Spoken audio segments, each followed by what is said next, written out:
Hello, everyone. It's your host, Katie Cline, here with a little personal update to share before we dive into this week's episode. On Friday, my husband and I welcomed our second child into this world, a little baby boy, and we could not be happier. So far, he's being fairly well tolerated by his big sister, but of course, that could change at any moment. I'll be taking a short break to soak up those newborn snuggles and adjust to life as a mom of two, but rest assured, this will have zero impact on your weekly dose of sweet success. You know, this type A perfectionist planner would never leave you hanging. Instead, I've pre recorded a handful of episodes with some truly world renowned guests to ensure you have uninterrupted access to exclusive, high quality conversations that thankfully don't rely on my ability to string together intelligent sentences while battling baby brain and 3 a.m. wake ups. Over the next few weeks, you'll get an inside look at summer 2025 travel trends with Virtuoso's VP of Public Relations. You'll uncover food and beverage secrets from a top Four Seasons executive, and you'll hear from an Italian hotel legend who starred in Eugene Levy's top TV show, The Reluctant Traveler, just to name a few. Not to mention, today's episode is a can't miss conversation with the points guy himself. Thanks so much for all of your support and for sticking with me during this delightfully sleep deprived transition period. And hey, if you've got parenting hacks, strong caffeine recommendations, or outlines for sibling peace treaties, send them my way. Now, back to the show. Sweet Success is brought to you by Hospitality.fm, the podcast network for hospitality professionals. I'm Brian Kelly, and you're listening to Sweet Success.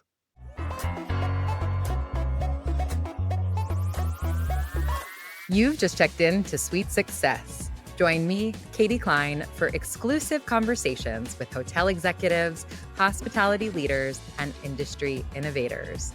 Together, we'll uncover the strategies and techniques these masters of hospitality relentlessly refine. Whether you're already in the industry or just starting out, tune in every week to unlock the secret to your sweet success. Hello, everyone, and welcome back to another episode of Sweet Success. I'm your host, Katie Cline, and today I am beyond excited to welcome Brian Kelly to the show. Brian is the founder of The Points Guy, the trusted travel media platform that has revolutionized both the travel and loyalty industries.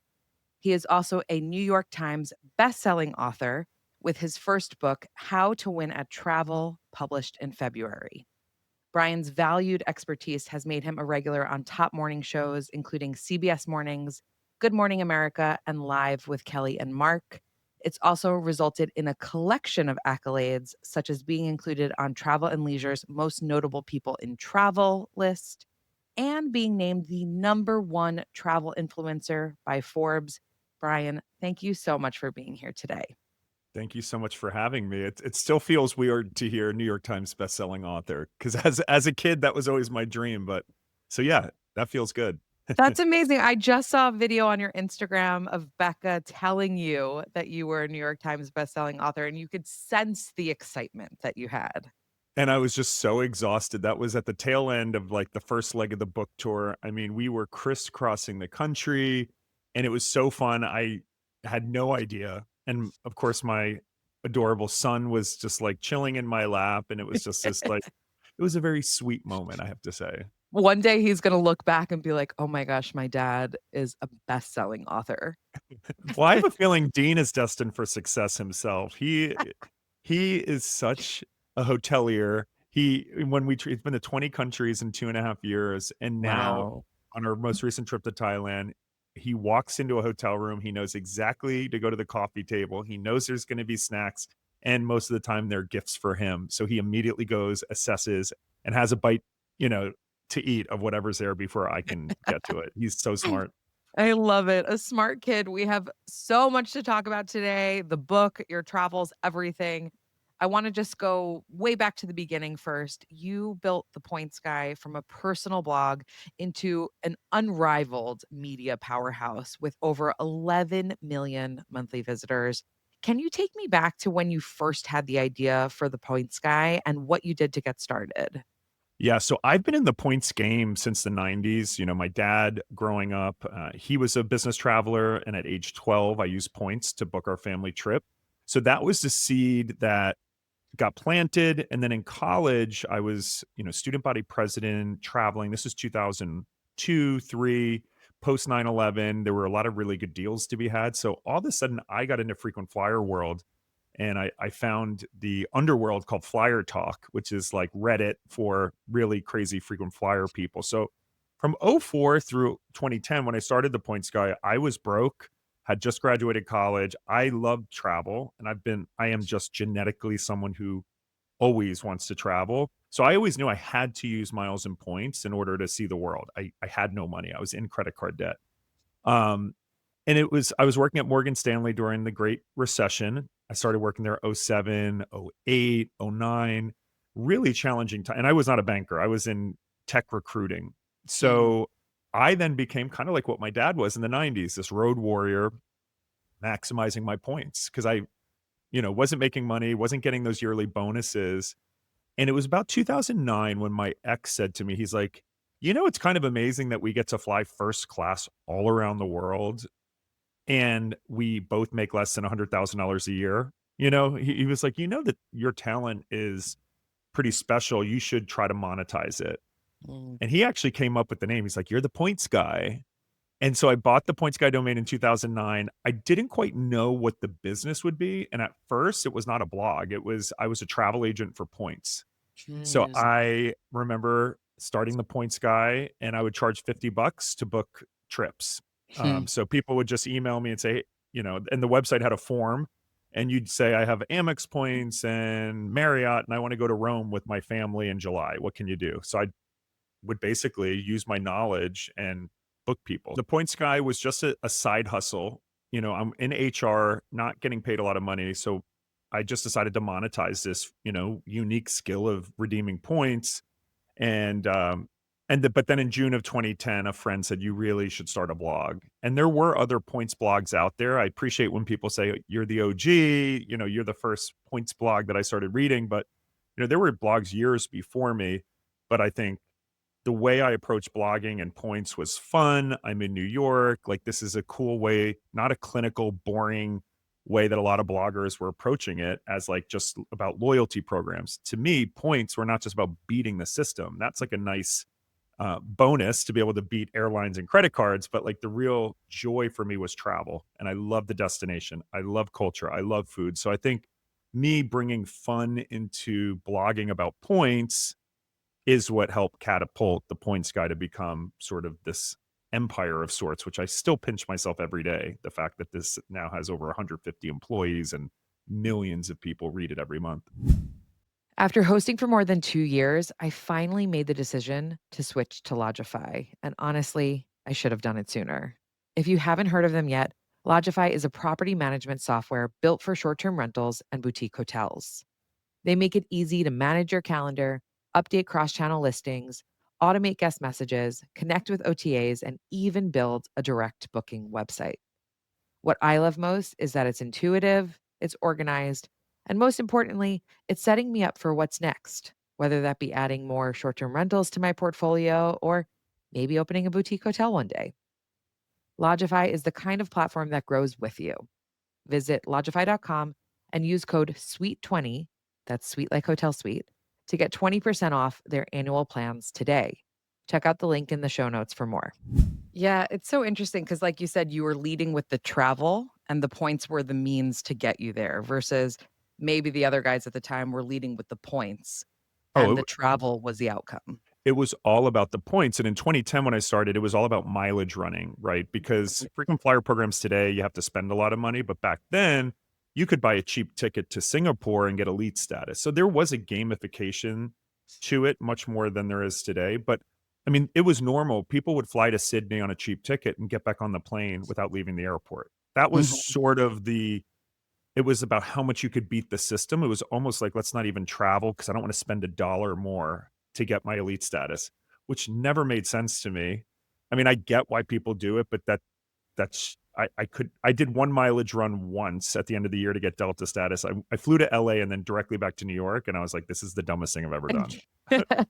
I did 1 mileage run as well. It was from LaGuardia to Florida, and I lived in Astoria at the time, and I do now again, but that was actually really easy to get there, but I still got off the plane, went, laid on the beach for 3 hours, had lunch, and then came back. It was still kinda dumb, but I did get to that platinum status, but anyway, the other thing I think is so interesting from that early inception story too is it was your partner at the time who had to point out to you that the talent that you had for doing this is special.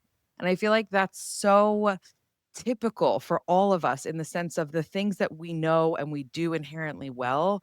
We don't really see the value in that until someone else says, "Hey, just so you know, not everyone can do what you do." Yeah, it's really special, and I thank him. We're still friends to this day. Um, Also, one of the biggest things people said to me back then was, "Well, there's other points bloggers, you're late to the game." And I think so many entrepreneurs, you're told, "This has been done, you're not the first to do it," but frankly, the first to do things rarely actually take off. Like, Pet.com was the biggest, like, .com bust, but Chewy, it was just Chewy, but it was just before its time. So, Mhm. the Points Guy, I think it started 6 years after some of the other major points blogs, but I think it was a matter of timing. There was a lot of things that happened in 2010, 11, post-recession, this travel boom, credit card boom. Um, but yeah, so to anyone listening who needs to hear it, like, you don't need to be the first. And also, everyone had a thought too about the name, the Points Guy. I remember people saying, "Oh, it's hard to understand. It sounds like sky," which is true. Sometimes in the beginning, I'd have to be like, "The Points Guy, GUI," not SKY, or people had said, "You're never gonna be able to, scale your business. It'll never be more than just you because the name is The Points Guy." And a lot of these things did hold me back, and at the end of the day, you just gotta do it. Just go Mhm. launch, iterate your business, listen to your, audience, and I tell people in 2025, there's still a huge portion of points and loyalty and travel, for people to come in and take a different angle. There are Yeah. tons of successful creators in the point space that started during the pandemic and are very successful today. It's fascinating. I was just talking to a founder this morning, and she said some guy said to her, "Just so you know, ChatGPT is gonna cannibalize your business within a year." Yeah. And I wonder what that human impulse is to just look at other people who are doing something and say, "That's never gonna work," rather than, "Why don't you go back to your desk and do something yourself?" The hater gene is wild, right? And I think and I remember in the beginning, it was I mean, there were other points bloggers. So after I was the first points blogger who really made money doing this because I learned how in about 9 months after I started blogging, I ran into the affiliate world of credit cards, and that's what Mhm. changed my life. I was making Mm. really no money doing this points guy thing until one day a friend from college was like, your blog's kind of awesome and you're writing about Chase credit cards. Did you know if you just use a link from an affiliate marketer, you can make, $200 per approval? And from that point on, I made $1 million within 6 months of starting affiliate marketing in Wow. 2011. It was And is that when you wild. knew, like, this is gonna be something, or did you have that feeling prior? I had the feeling prior. So I started the blog June of 2010. I was doing Google AdSense, making $50 a month from, the impressions because I only had 40,000 monthly readers. But I remember I knew I was onto something. I loved doing it. It electrified me to write content and then get instant feedback, like the comments on posts. And to this day, 15 years later, I still read almost every single DM, Hmm. the good, the bad, but really what drives me today after selling the site and still working for it is when people say, "This changed my life." Like, the knowledge that you gave me, I've always had these Amex points, and I remember one so vividly, someone saying, "Your blog post helped me take my dad to Normandy, where he served in World War II. We flew for free. I never thought I'd be able to do it before he died, and points allowed me, and your blog post brought me and my father together." I get And that chills goes thinking it and goes that back was to what you said yeah. too. It's like the travel was always first for you, and the points were the means to get there. Absolutely, and, like, to me, that feedback loop, that's what really got me going, and I think it was November of 2010 when I was at a cocktail party in New York, and I told someone, "Oh, I have this little blog called The Points Guy," and their face lit up, and I just remember them saying, "You're the points guy?" And just seeing in their face the excitement about it, and And then, like, shortly thereafter, my mom had, like, texted me, "Hey, points guy, when are you coming home?" or TPG. And I just remember thinking, like, "This is catching on." Like, my Yeah. mom's texting me, "TPG," and people started calling me it, and it was this persona developing, and I saw Mhm. joy that it brought people, and that's so I knew before I made money, I knew I was onto something. Um, it was just great timing that just months later, I would have this chance meeting with a friend from college who worked for an affiliate company. But even after I got into affiliate, I was worried. I was like, "Is this scammy?" Mhm. Like, "Am I gonna be able to be" I felt dirty almost to make money doing what I loved. And that's Mm. another thing I tell, like, influencers and creators, everyone is like, "Oh, I have this brand. I don't wanna tarnish it by making money." And the biggest aha moment was when I was and I've always been very open, "Hey, use my links because I get paid." And my audience immediately high-fived me. They're like, "Hell yeah, I'm gonna use your link. I Yeah. wanna give you that referral credit so you can make more content that makes my life better." Right. And it's a perfect scenario, so yeah, getting over the guilt of making money, and then also, building that skin, other bloggers, the point I was getting to, other bloggers found out I was making money, so all of a sudden there were all these points blogs. I mean, it was like the gold rush because everyone knew that there was money in credit cards, which is fine. I mean, the pot is big. It's still big to this day. I've never been one of those, I'm not out here to like take you down. I'm gonna focus on, building my audience. But Yeah. back to your hater gene, the fact that people are just True. haters. And I remember the other bloggers would say, "The points guy, is he still reputable?" And they were dragging me, trying to take me down to pretend like they were holier than thou, like, "We don't take affiliate money." But meanwhile, I was Right. just rolling my eyes because 'cause I'm like, "You should, and you Yeah. will." Yeah. TikTok, it was like a month later, they all started I was like, "It's okay. You can you can have integrity and make money." Yeah.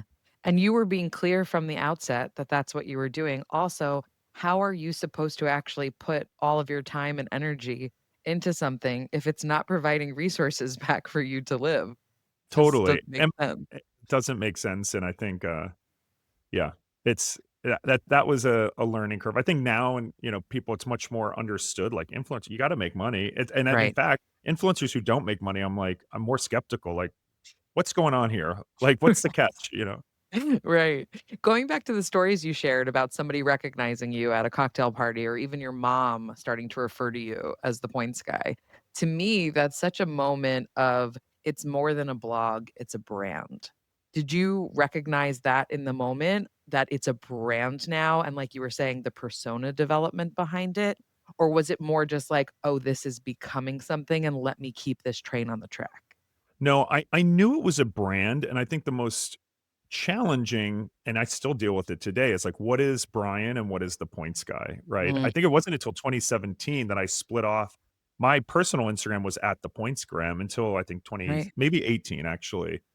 So it was always like Brian's personal life, but then, very quickly, once I started making money, I was like, I need more people to help.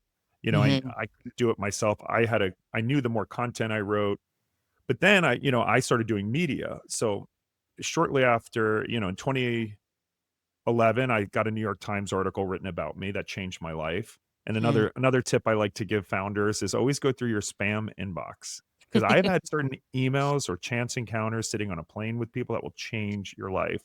And the New Mm. York Times, Seth Kugel, the frugal travel columnist in 2011, who I have a Mhm. huge following, I loved his content. He had emailed me and it sat in spam for a month. And I'm going through, and this is right after I started making a little bit of money on affiliate marketing. And he said, you know, I'm the frugal travel columnist, budget travel. I don't believe in points. And that's what I tell my following, just buy the cheapest ticket. And these points programs are not worth it. So I Yeah. met with him, changed his whole thought process on points, and he was able to visit his girlfriend who lived in Brazil at the time. And I just remember his face lit up and he was like quaking. He's like, wait a minute, I can visit my girlfriend next week for free? Like, this is game changing. So, It's more than frugal. yeah. So then I started learning about brands. So I started doing, and I remember my first CNN segment, but then it's, as you very well know, the power of PR. So that Mm. all of a sudden, and I love speaking with people. I love, you know, going on TV. Now I'm much more used to it, but I mean, it would scare the shit out of me. I remember before Yeah. going live, just shaking and like okay, don't mess this up. And, for anyone out there you have to leverage media smartly. It can be the biggest driver of your brand. That was like really what supercharged the business. Um, and yeah, so it's been a very interesting journey of Brian Kelly, who is the points guy, and people call me the points guy, but then all of a sudden I have a bunch of other employees and other writers, and I just always in the back of my head thought about those people originally who are like, "You'll never be able to scale this because you're the Right. points guy. You'll never be able to sell this business because who would buy it?" But, yes, so it's been an interesting I sold the business in 2012. It got Yeah. purchased again in 2017. I'm still a part of it. I also think calling it the points guy has been my biggest asset because most entrepreneurs, you sell the business, you walk away, you don't really have value once the other company takes it over. But Right. building um, personal brand alongside the brand has Mhm. been one of the smartest business decisions I've ever made because I'm known as Brian Kelly, the expert who helps the points guy and is the points guy, but it's kind of we're both of us are more powerful together. So it's been really interesting for me. Many times I'm like, well, I sold my company. Should I walk away? But I'm purpose driven. Like I love walking away from like getting to help people and make money and do what I love, like, why would I ever leave? So it's been an interesting, uh, being linked with this brand for better or worse. And how do you delineate between the 2 now? Who is Brian Kelly and who is the points guy? And then obviously, as you said, you come together. We come together, we do it.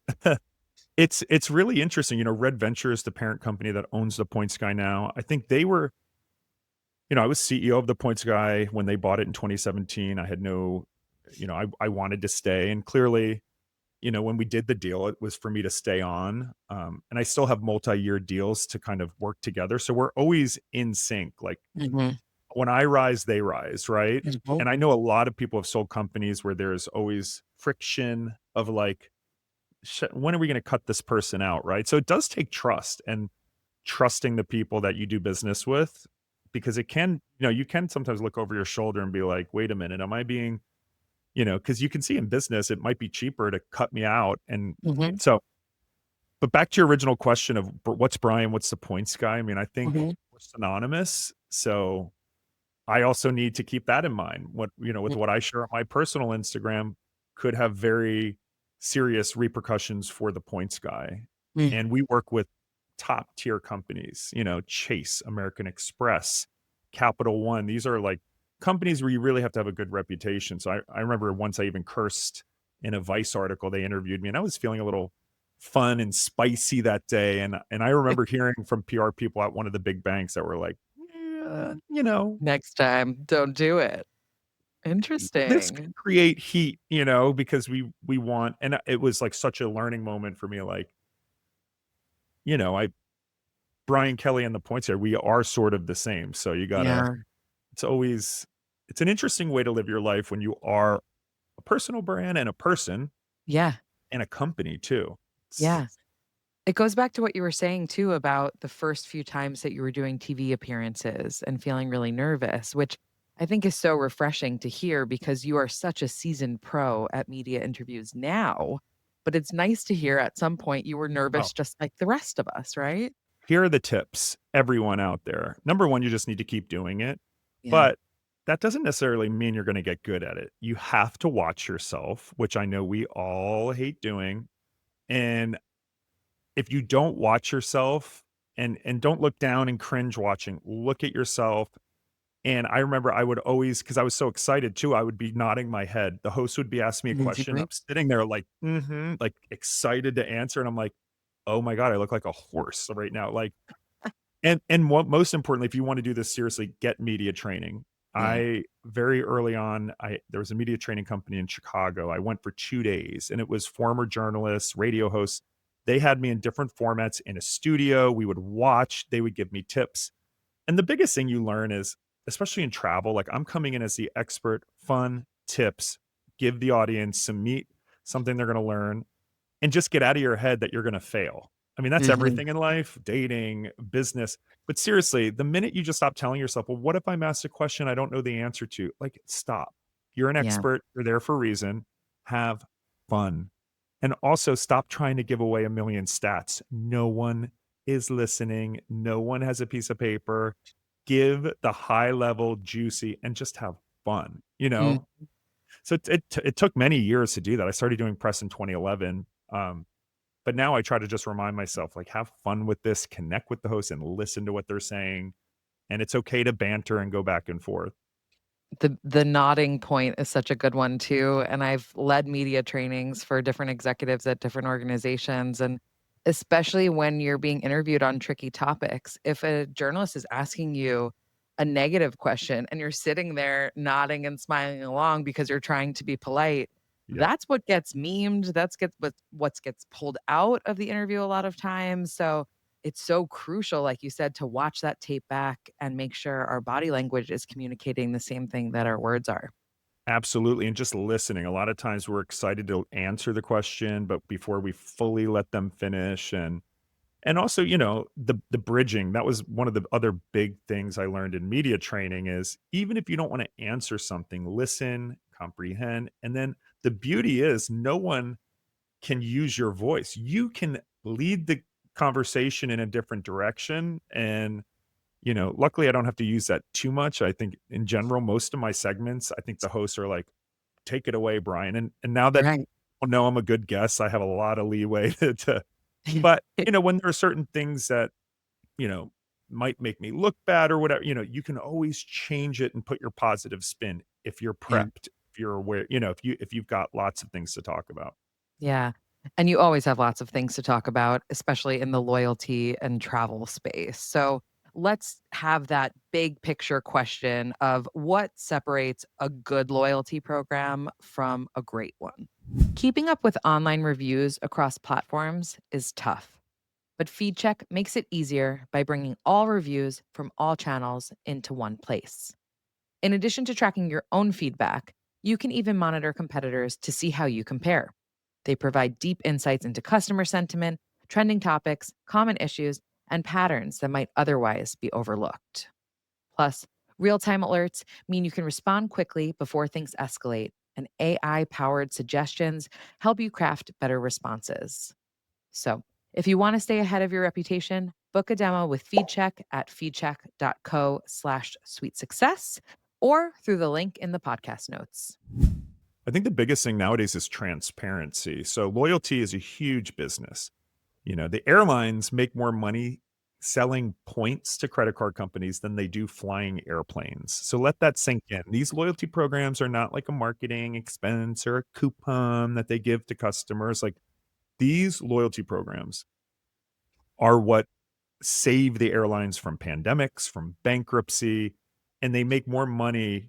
And it's a brilliant business. Think about it. You might fly Delta once or twice a year, but if you've got a Delta credit card that you're using every day, Delta's earning a percent of your spend 365 days a year. You're getting a Mhm. cut of every dollar you spend. So the credit card business is huge and the most important part of these companies. That's how they're growing.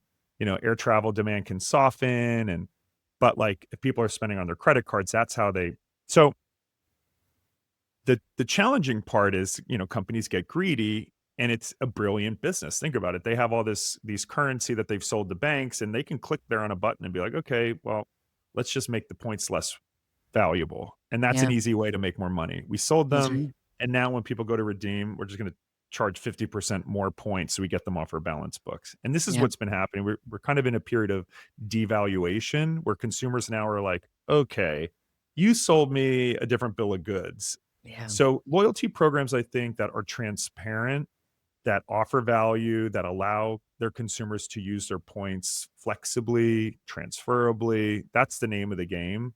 And I think consumers now, especially due to sites like the Points Guy, like we're very open, you know, you know, avoid currencies that are going to change the rules, expire any airline, there's, big airlines out there that still expire points, which is ridiculous. Um, so yeah, I think, transparency and flexibility, giving you a lot of different way to use your points. There are certain loyalty programs that clearly have all these loopholes to have you lose value. And then there are a lot of them out there that are making it better, that are run by people who truly love points. And uh, so, yeah, how do you think this next generation of travelers, if we look at maybe Gen Z or even, our kids in the future, how do you think they're gonna think about loyalty programs? Because as you said, there's been a big evolution even within the last, 1 to 2 decades. I think, they more than ever are financially literate. This generation is growing up on TikTok where they're used to getting hacks. They want to learn tricks. I think they're taking more control over their finances. I'm 42 years old. I didn't know anything about credit cards and debt, and I was kind of stupid about my finances and just kind of like learned by making a lot of mistakes. And Yeah. while I think the younger generation's really smart and we see them on, engaging, they want to travel. So I think there's a bunch of different trends. They're tech savvy. They, you know, are saddled in student loan debt and the job market's maybe not as good as it used to be, so they're savvy. So I think loyalty has a place to stay, and they wanna Mhm, younger people wanna travel, and they just don't have the mhm. money to do it, similar to me. So I think the loyalty programs that are smart, that allow people to explore, to use their points in valuable ways, they're gonna, stand to win. So I think all of the trends are in favor of loyalty and travel, um, continuing to be a dominant driver in consumer choice. Yeah. Throughout your life and throughout your career, you've stayed at some of the most luxurious properties around the world. What are the little touches when you check in that maybe even your son is starting to pick up on and recognize that tell you instantly this place gets hospitality? Or what are the little things that you see and you go, oh, this isn't going to be as good as it looked on the pictures? Yeah, well, I think the first thing is before you even arrive to the hotel, like clear communication, in advance. I really dislike when you show up to a property and I had one in Finland, at a very, beautiful eco lodge that's very famous on Instagram. But, I showed up because I am a last minute planner. My life's busy. I'm a dad. I'm like, so I showed up. Okay, I want to do these excursions. They're like, we're sold out. You should have Mhm. contacted us in advance. We're sold out for the next two, like a no. So that thing I hate the most in hospitality, especially at luxury, and this happens quite a bit, is like the no mentality. I'm Mm. like, "Really? Like, you can't and of course, with enough pushing, of course, you're gonna get what you want. But, like, so properties that have the yes mentality of, and are proactive and give you a WhatsApp number. I love that, like, being able to WhatsApp text. I hate calling. I Mhm. hate calling, so immediately I know if I can order from an app room service to my room without talking to someone, thank you. Like, so technology, communication, and just, the attitude of like, "We'll make it happen." Yeah. Um, The interesting thing about the no mentality that you just touched on too is that eventually you get to yes most of the time, and that almost makes me more mad. I'm like, if you're gonna start with no, just hold the no firm. But I you know. know I'm gonna get there, so why did we have to waste all that time and get frustrated in the Yeah, like meantime? hotels that have like really hot restaurants and they're like, "No, we can't get you in tonight." You're like, "There's 15 open tables. Come Right. on, make Right. it happen." Like Yeah. I'm staying in this huge suite, like, so that's where I think, I mean, a lot of these hotels, I mean, they need better technology in travel in general, these antiquated systems. Don't Yeah. get me started on air traffic control, which we're seeing meltdowns and, these really outdated systems. And in lodging, that really happens as well, where, you know, the the hotel reservations, the spa, like, they're not connected at all. They're all different Mhm. systems, and I think that needs to change, and hopefully AI can help dramatically with that. Absolutely. When we first started talking, we were talking about your incredible book, How to Win at Travel. It's the ultimate resource for everything from leveraging airline and credit card points to planning your dream itinerary. You have been in this space for so long. What made you decide that now was the time to publish a book?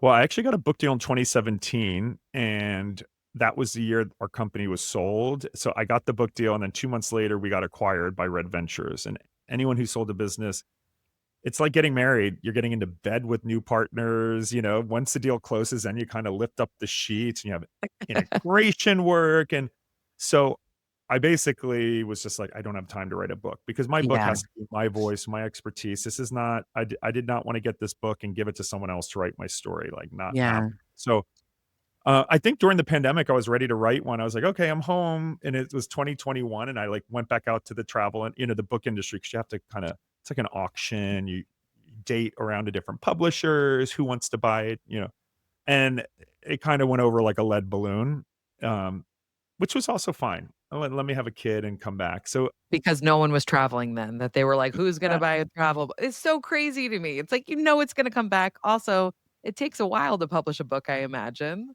totally, and I think my heart wasn't in it. I think I just revived my 2017 draft, and I think a lot of people in the publishing industry were like, "Really? You couldn't even, like, zhuzh it up?" So I don't think my heart was in it, and then in 2024, I mean, travel's booming, Yeah. and so much changed. I mean, even in the Mhm. last 5 years, how to get what you want in travel, I see people still making the same mistakes. Like, in 2025, people, you cannot book a 45-minute connection, and it is criminal how airlines will allow this, Yeah. legal connections. You know, an hour and 20 minutes to change planes at Heathrow, you are setting yourself up for failure. And so I have this amazing feedback loop with my Instagram where I just see it. I get asked the same questions nonstop. And I'm like, Mm. people are making the same mistakes because there's really, and yes, it's great. The Points Guy, we've got thousands of posts, and TikTok, you can get tons of hacks. But what's happening is there's so much information and people are not getting the big picture.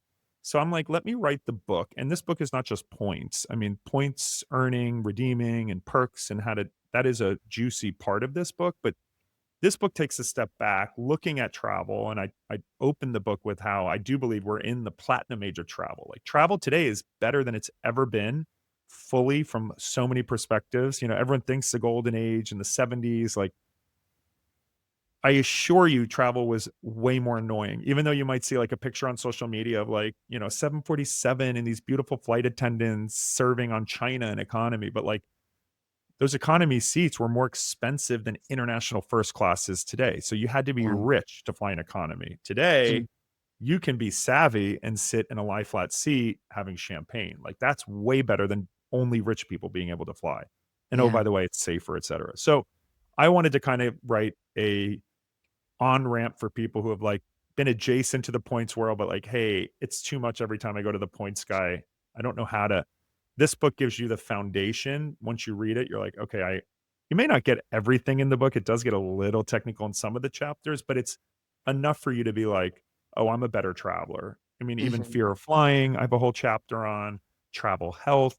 So many people don't know about DVT and the real risks of blood clots, which affect so many people. So I feel like no matter what, even if you don't get into a points game or credit card or you want cash back, like, everyone will learn something from this book because I learned a ton while writing it. You mentioned earlier that being a New York Times bestselling author was a childhood dream of yours. So, has writing been something that's always been present in your life, aside from, of course, the original version of the blog that then has become the Points Guide today? And what did that feel like to actually sit down and say, I'm writing my first book? Yeah, so I've always been a writer. I have a wild imagination, like, overactive. I have, ADHD, which I now firmly believe is a superpower, but my mind works in a really unique way of, like, all over the place, multiple things happening. And I remember as in elementary school, they would say, "Write a story," and I would always write 30 pages. I would have a cover, bound book, like, I like to over deliver too. And my I remember my 5th grade teacher was like, "You have real penchant for writing," and I remember her writing on my report card, like, "Watch out, world, here comes Brian." And so writing was always in my growing up, and, I grew up in the '80s and early '90s where computers and social media weren't a thing. So writing, I was always a writer, and then in the '90s, I got into computing and technology, as a little hacker in the '90s, AOL. So when I look back at what I do now, blogger turned author, like, it's always been there and sharing, and, I also was in student body and student government, so I was student body president. I love communicating. I, in college, learned how to leverage the press to become elected student government president. So it's like this people person plus technology plus a love of writing. Mhm. When you think about it, it's like I am doing exactly, and travel, right? Like, being able to explore the world. I mean, I'm one of those kids, I would like put a finger on a globe and be like, "I'm going to Madagascar." I would go into kindergarten and be like, "I wanna go to Madagascar," or so yeah, so writing, but because of my ADHD, it was very challenging, and writing this book is the hardest thing I've ever done, like, Hmm. professionally, for sure. It's not just writing a book because you gotta sell it first, you gotta market it, convince someone to buy it, and then I did have a couple people help me research all of it and help me put it together, and editing, it's a very detailed process. You have to fact check yourself. People think you kind of have this big publishing house, and I was with Simon& and Schuster, arguably, one of the best in the world, and Yeah. at the end of the day, you gotta write that book, you gotta fact check it, you really have to edit it and do it yourself. Like, most authors I talk to, like, you're not turning in drafts and they're sending back all of this, like, let's at least in my experience, and I think because it's such a personal topic, like, my editor at Simon& Schuster, they don't know points. So, like, Right. so it was very much, and I'm a perfectionist too, so I mean, I truly panicked. Before the book came out, I didn't know if anyone was gonna like it, like, at all. I had lots of feelings of, "Is this gonna flop?" So watching it take off and doing press and the power of press, going on with Gayle King, and I just saw the book go to number 5 on Amazon, like, that was so electrifying. And it's Yeah. just like someone out there who, if you wanna write a book or do something like that, scared, being scared and that feelings of failure, that's what make it worth so much more. So yeah, loved writing the book. I wanna write more. I have a lot of ideas in my head, taking a little bit of a breather, have a 4-month-old, so I'm kinda just, I had a 4-month-old December 19th, and then my book came out February 4th, and as you know, the press was weeks and weeks prior, so I kind of have Sure. had, like, I got 2025 was shot out of a cannon, Yeah. and so now I'm just, like, taking a breather. I love that raising a 4-month-old is a breather to you. That just shows how busy you typically are. But I also really appreciate you sharing that whole story because I think a lot of people would look at you and what you've built and you've sold the business twice. And I would have thought publishers were knocking on your door saying, let's write this right now. And we will hold your hand physically as you write this. And for you to share that this was a challenge even for you, especially on a topic that we know you know so well, I think that gives a lot of people the motivation to try something that scares them as well, because 'cause they're like, "If Brian is afraid of this and he did it and look at what level he performed at, maybe I can try it too." Truly, like, I was petrified, and I look back now, I'm like, "Why?" I mean, I was losing sleep sometimes, like, but that's, like, what I'm a competitive person, and, I mean, that's Mhm. where growth comes from. Like, that's, Yeah. those moments of, and selling books is tough, and I saw a couple Instagram posts from other authors out there, I'm like, "I am not alone," because you think, "Oh, this $29 book." I mean, people are getting everything for free on the internet, so for someone Mhm. to spend 20, $30 on a book, we have millions of readers. So in my head, I'm like, oh, I'm going to sell 50,000 books pre-sale. No big deal because, we have a million people read my weekly newsletter and Yeah, 60% open it. So 600,000 individuals open my weekly newsletter. I'm like, oh, come on. I'm easily going to sell 50,000 books. sure. Wrong. You got to hustle to sell a book in 2025. Like, Oh, and the New York Times list that I'm on, the how to list, is only 10 books, not 15.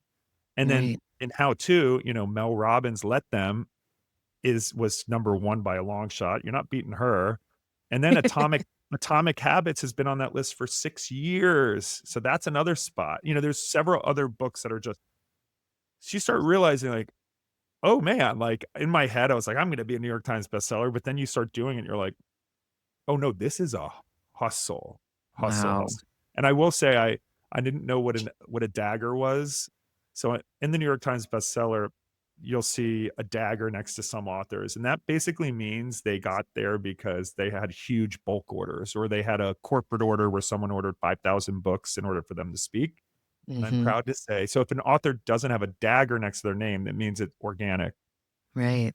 And so I got number 5 on the how-to list organically, no daggers, which I'm proud of. Huge, huge. That's amazing, and Meanwhile, my next book, I'm like, no one knows what a dagger is. My next book, I should have just had a bunch of, I'm gonna go to all the credit card companies. Look, you're ordering 1,000, but exactly. You're like, "Hey, friends in high places, let's get yeah, some orders in."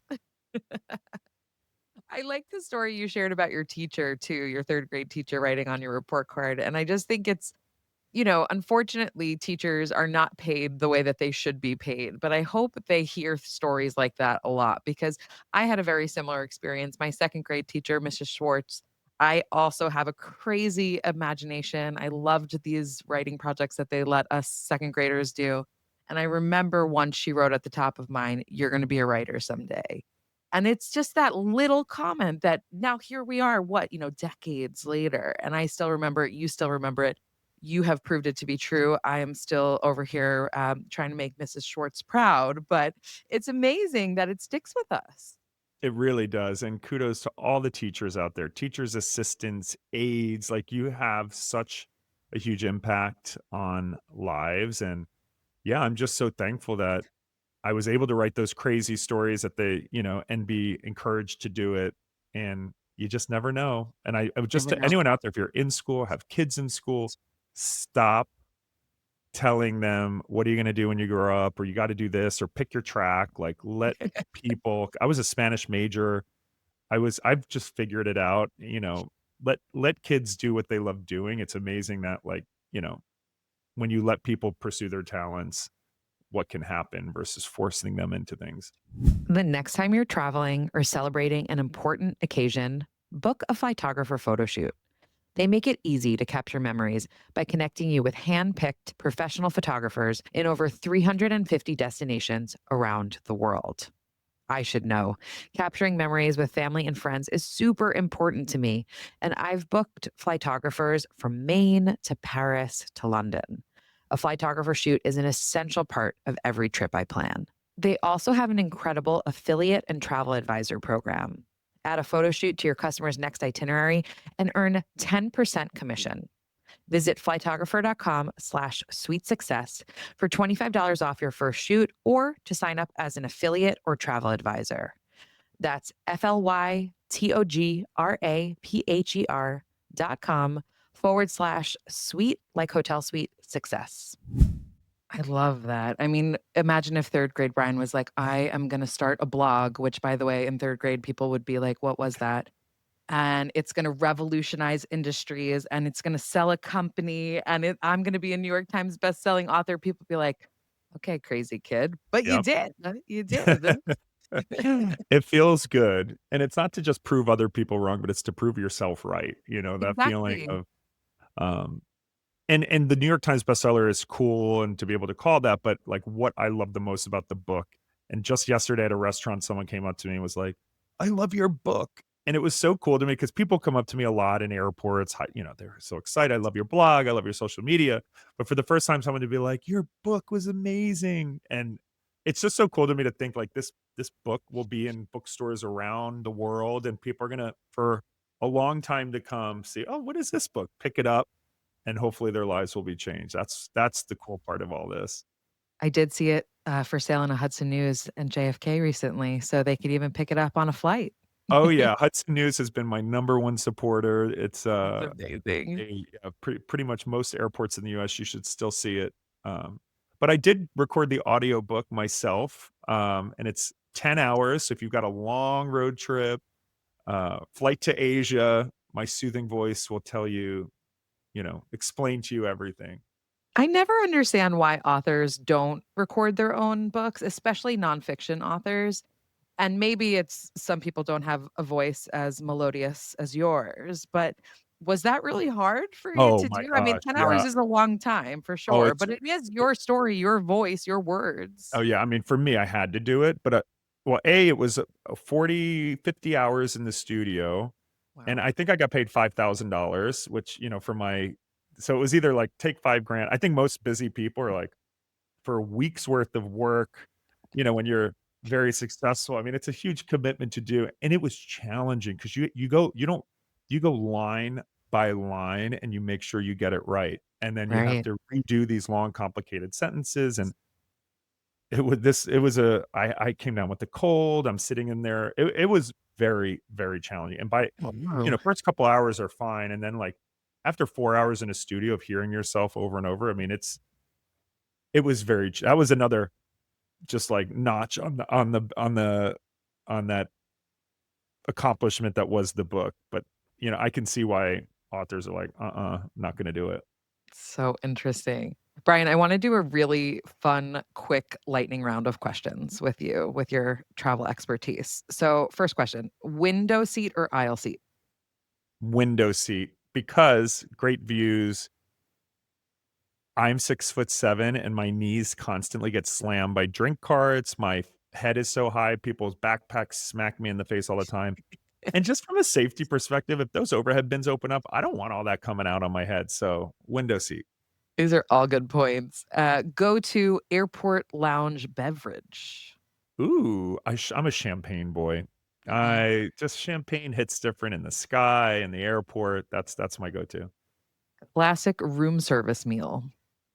Chicken Caesar salad, and listen, hotels, there's been all these hotels serving it dressing on the side. I get why some people want that, but I just want everyone globally to know a Caesar salad comes with the dressing mix in unless otherwise noted.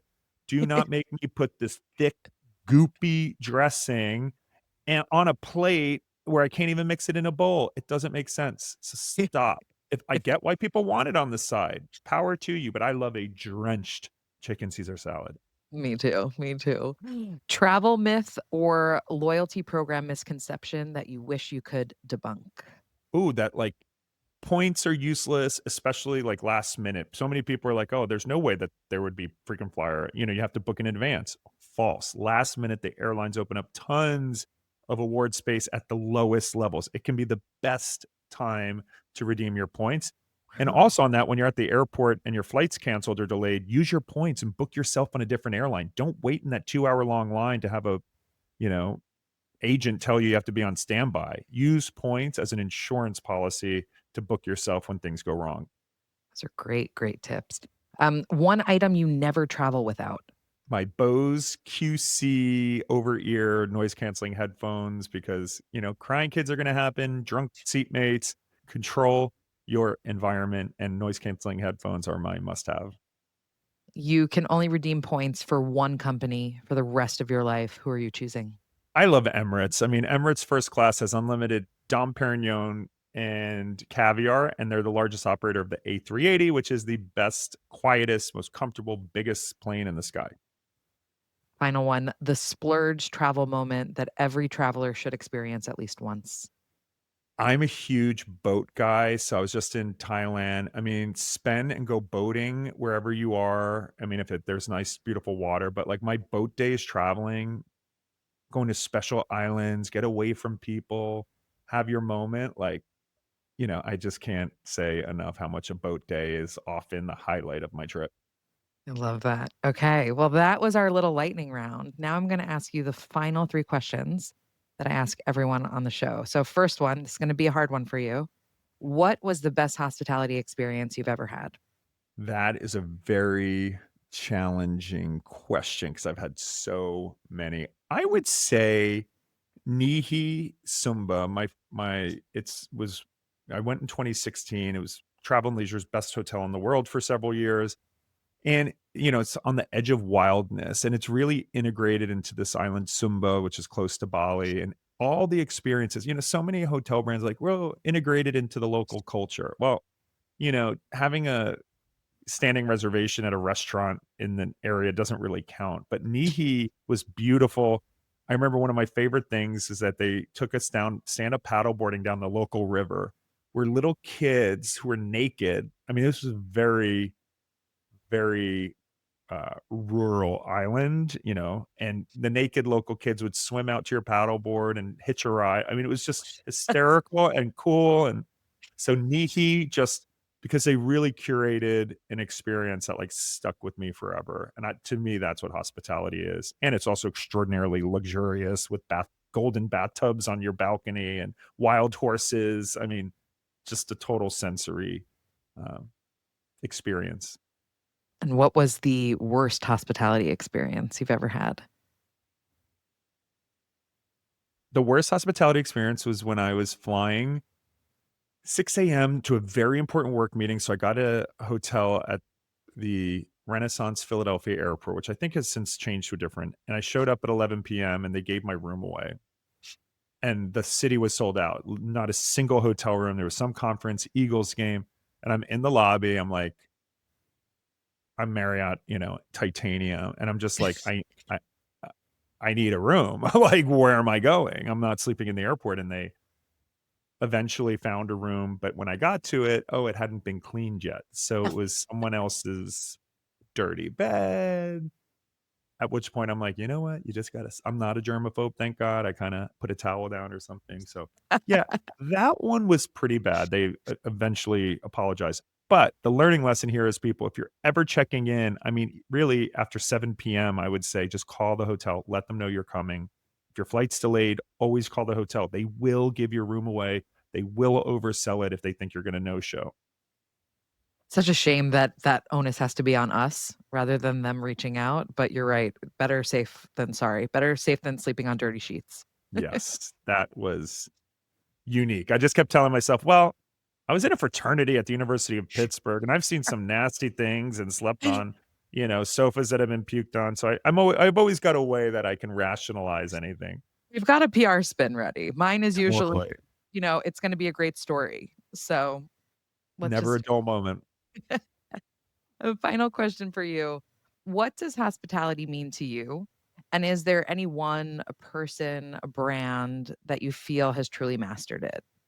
Hospitality for me feels like I'm staying at a friend's beautiful estate, where really feel welcome, and now that I have kids, that they go above and beyond, that they don't just put a crib in the room that's rickety and just threw it up there, but, a lot of hotels have, I mean, they'll even monogram little things for Dean, and, they'll go above and beyond, and, when I travel with the newborn, they have a bottle warmer in the room.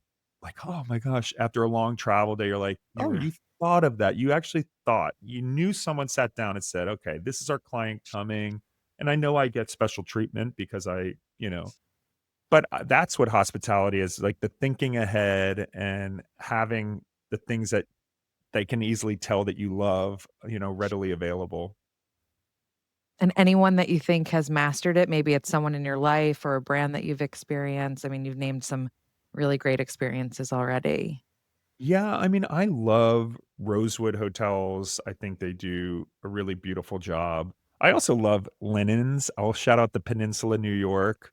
Um, I stayed there a lot recently, and just, like, when you sink into sheets, that I'm like, "This is velvet. This is like I'm Yeah. sleeping in a cloud." So, like, yeah, kudos to the brands that are really investing in, like, the actual sleep and blackout shades that actually work, and, um, yeah, Peninsula and Rosewood, Amazing. can't Well, help it. Brian, thank you so much for being here today. Everybody, definitely go check out How to Win at Travel, whether in hardcover or the audio version. I'm really excited to check out that one, knowing how much labor of love you put into that. I promise I deliver a sassy 11 hours of travel stories, and, it's also available in ebook as well.